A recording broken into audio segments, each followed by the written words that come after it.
আসসালামু আলাইকুম, welcome back to my channel Anamika's kitchen. নতুন রেসিপি দেখার জন্য সকলকে আমন্ত্রণ জানাচ্ছি। আশা করছি সকলে ভালো আছেন।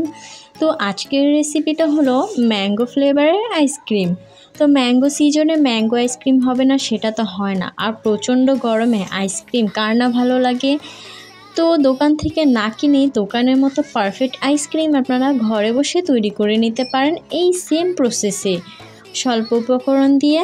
তো ফুল রেসিপিটা অবশ্যই দেখার ট্রাই করবেন, আর সবাই বেশি বেশি করে শেয়ার করবেন, লাইক করবেন, কমেন্ট করে অবশ্যই জানাবেন যে আমার রেসিপিটা আপনাদের কাছে কেমন লাগে।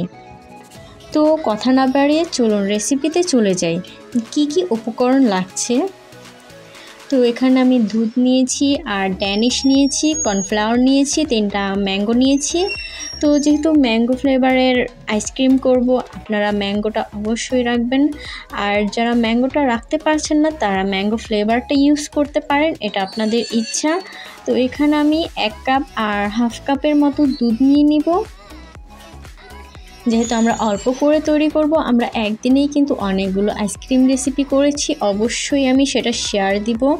তো পরিমাণ মতো 2 চামচ চিনি দিয়ে দিলাম, বেশি চিনি দেব না কারণ অতিরিক্ত চিনি আবার ভালো লাগবে না, ক্রিমে এমনিতেই চিনি থাকবে। তো ড্যানিশ দিয়ে দিলাম এই পর্যায়ে।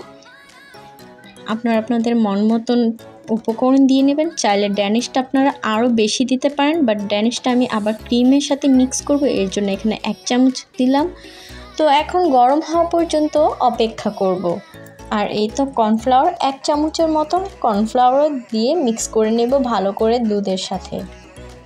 আর এই কর্নফ্লাওয়ারটা দিলে হয় কি, এর ঘনটা আস্তে আস্তে বাড়ে আর খুব সুন্দর একটা ফ্লেভারও আসে।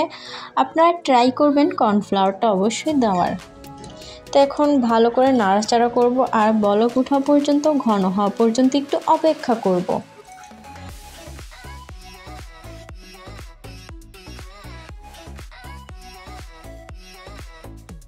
তো এই তো দেখুন দুধ অনেকটা ঘন হয়ে এসেছে, আর খুব ভালো বলকও আসছে, আর দুধের পরিমাণটাও একটু কমে এসেছে, যেহেতু অনেকক্ষণ ধরে আমরা জালটা দিয়েছি। তো এই পর্যায়ে নামিয়ে নেব, যেহেতু অনেক ঘন হয়ে গিয়েছে, অতিরিক্ত ঘন করলে আবার চলবে না। তো এই পর্যায়ে আমি নামিয়ে নেব কড়াইটা। আর এই তো এখানে আমি হুইপড ক্রিম নিয়ে নিয়েছি 1 কাপ পরিমাণ। আপনারা যে কোনো ব্র্যান্ডের হুইপ ক্রিম ব্যবহার করতে পারেন, এভার হুইপ বা বিবো বা টপিক্যাল বা ইনস্টা, যেটা আপনাদের পছন্দ ইউজ করতে পারেন। তো আমি 1 কাপ আর আরেক কাপের মতো হুইপ ক্রিম দিয়ে দিলাম। আর এখানে ম্যাঙ্গোটা একদম পিউরি করে ব্লেন্ডারের সাহায্যে ব্লেন্ড করে রেখেছি আমি। এখন আমি হুইপড ক্রিমটা ভালো করে বিট করব, একদম অতিরিক্ত বিট করব না, আপনারা খেয়াল করবেন, একটু একটু করে বিটটা করে নেব, যাতে কেক তৈরির যে ক্রিমটা তৈরি হয় না সেই ক্রিমটা না, আমরা কেক তৈরির ক্রিমটা তৈরি করব না, আরও একটু পাতলা থাকবে সেই পর্যায়ে রাখবো, আপনারা অবশ্যই খেয়াল করবেন। তো এই তো দেখুন সেম এই প্রসেসে রাখতে হবে। এই প্রসেসে তো আর ক্রিম দিয়ে কেক তৈরি হয় না, তো এটা দিয়ে আইসক্রিম তৈরি করব আমরা। তো এখন আমি এখানে দিয়ে নেব যে দুধটা আমি সুন্দর করে ঘন করে রেখেছি ড্যানিশের মতো, সেই লিকুইডটা দিয়ে দিলাম। আর এখানে আমি ড্যানিশও মিক্স করে রেখেছি 2 চামচের মতো, তাই এরকম কালার এসেছে। আপনারা অবশ্যই চেষ্টা করবেন ড্যানিশটা রাখা, তাহলে খুব সুন্দর একটা ফ্লেভার আসে। তো আমি আরও একটু মালাই দিয়ে নিলাম, আর এখানে ম্যাঙ্গো পিউরিটা দিয়ে নিলাম। আপনারা এখানে ম্যাঙ্গো ফ্লেভারটাও ইউজ করতে পারেন যাদের কাছে ম্যাঙ্গো ফ্লেভারটা অ্যাভেলেবেল আছে। তো আমি ম্যাঙ্গো পিউরিটা দিয়ে আবার একটু বিট করে নেব ভালো করে। আর দেখুন ক্রিমগুলো কিন্তু এখনও লিকুইড লিকুইড আছে, অতিরিক্ত ফোম করব না। আর আমি সামান্য একটু অরেঞ্জ ফুড কালার দিয়েছি, দোকানের মতো সুন্দর একটা কালার আনানোর জন্য। আপনারা চাইলে সামান্য একটু ফুড কালার বা জর্দার সামান্য একটু ব্যবহার করতে পারেন। তো অলরেডি বিট করা হয়ে গিয়েছে, এই পর্যায়ে আমি একটা সুন্দর বক্সে এটা ঢেলে নেব। আপনারা অবশ্যই ফোকাস করবেন। আমি রেসিপিটা ফাস্ট দেখানোর ট্রাই করছি, কারণ অনেক সময় দেখা যায় অনেক সময় ধরে একটা কিছু করলে সেটা আপনারা দেখতে চান না বা পছন্দ করতে চান না, টেনে টেনে দেখেন। তার জন্য আমি ট্রাই করেছি একটু ফাস্ট দেখানোর।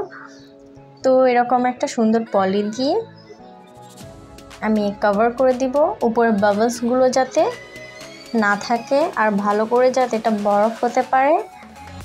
আর এখন আমি এটাকে ফ্রিজে রেখে দেব ঘন্টাখানেকের জন্য।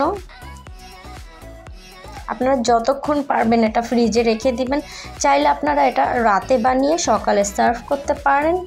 তো আমি এই তো দেখুন আমি সকাল দিকে বের করেছি, রাতে আর আমার কোনো বের করার প্রয়োজন পড়েনি। আর দেখুন কি সুন্দর জমে গিয়েছে আর কালারটা খুব সুন্দর লাগছে মাশাআল্লাহ, আর খুব সুন্দর একটা ফ্লেভার আসছে। এখন আমি সুন্দর করে এটাকে ডেকোরেশন করে দেখাবো। ডেকোরেশন করার চেষ্টা করেছি, জানি না কেমন হয়েছে, আপনারা অবশ্যই জানাবেন।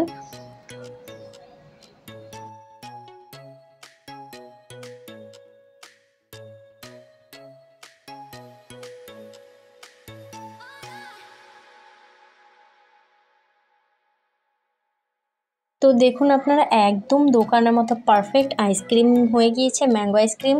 দেখতে যতটা লোভনীয়, খেতে ততটাই মজা। আর আমি এই ম্যাঙ্গো দিয়ে সুন্দর করে একটু ডেকোরেশন করে নিচ্ছি। তো আশা করছি আমার এই ম্যাঙ্গো আইসক্রিমের রেসিপিটা আপনাদের কাছে খুব ভালো লেগেছে। ভালো লাগলে অবশ্যই বাসায় ট্রাই করবেন, ইনশাল্লাহ ভালো লাগবে। আর এই আইসক্রিমটা খুবই টেস্টি ছিল, আলহামদুলিল্লাহ খুব পারফেক্ট হয়েছিল। আপনারা চেষ্টা করবেন এইভাবে ট্রাই করার। আরও নতুন রেসিপি দেখার জন্য অবশ্যই কিন্তু আমার চ্যানেলটা সাবস্ক্রাইব করে রাখতে হবে। অনেক কষ্ট করে আপনাদের জন্য এত সুন্দর সুন্দর রেসিপি করে থাকি। তো প্লিজ সবাই সাবস্ক্রাইব করবেন, পাশে থাকবেন, লাইক দিবেন অ্যান্ড কমেন্ট করবেন যে কেমন হয়েছে। আর বন্ধু ও ফ্যামিলির সাথে এই রেসিপিটা শেয়ার করে রাখবেন। তো আজকে এই পর্যন্তই, আল্লাহ হাফেজ। নেক্সট ভিডিওর জন্য ওয়েটে থাকবেন।